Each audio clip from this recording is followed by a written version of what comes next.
Hi there, welcome to icook-food.com. Today we're making carrot and coriander soup. Here's your shopping list.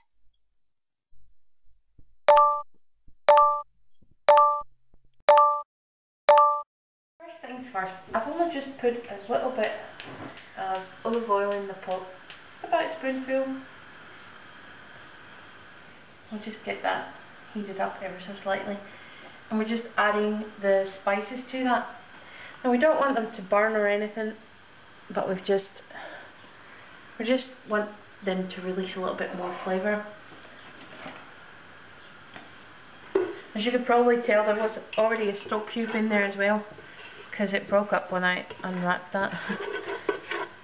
So, just mixing that in with all the spice, and instantly you start smelling your cumin and your cinnamon. It's lovely.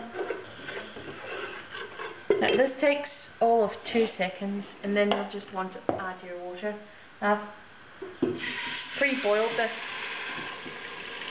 You don't have to, but it just goes. You just want to add the rest of your stock.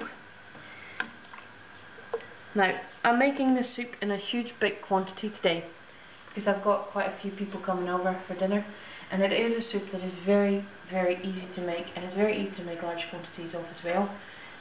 This is about twice as much as you would want to use. But once you get your stock going, just add your carrots. There you go. Now all you want to do is just boil these until they're done.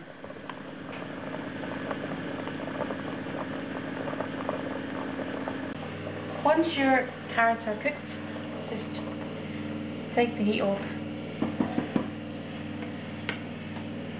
and then just grab a blender or a hand blender, or just like a food processor. So you just want to mash it all up. You want to be careful because this is boiling liquid, so if you're not that confident, just let it cool down a little bit before you do it.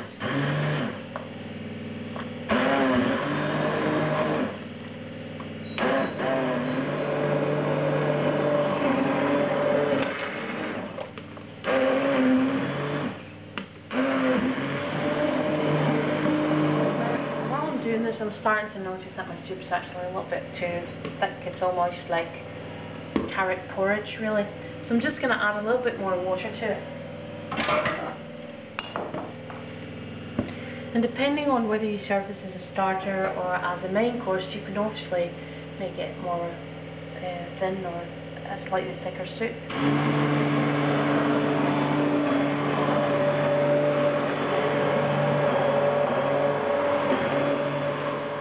While you're doing this, you can also add your cream in.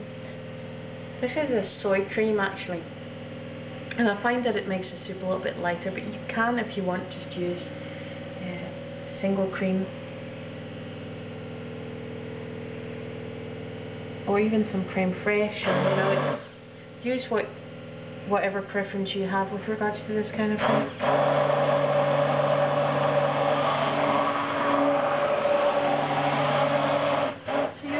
Get that back on the heat just to heat it through. We've obviously added some water and some cold cream, so we just want it to get back to the boil. And we shouldn't forget one of the other main ingredients, which is some coriander. I've just chopped that up. You can just do it like that.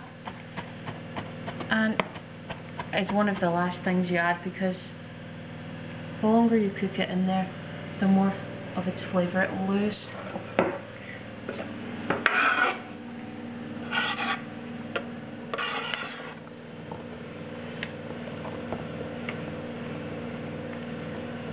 There we go, and you can always see it's coming back to the boil. So that's actually your soup ready to be served.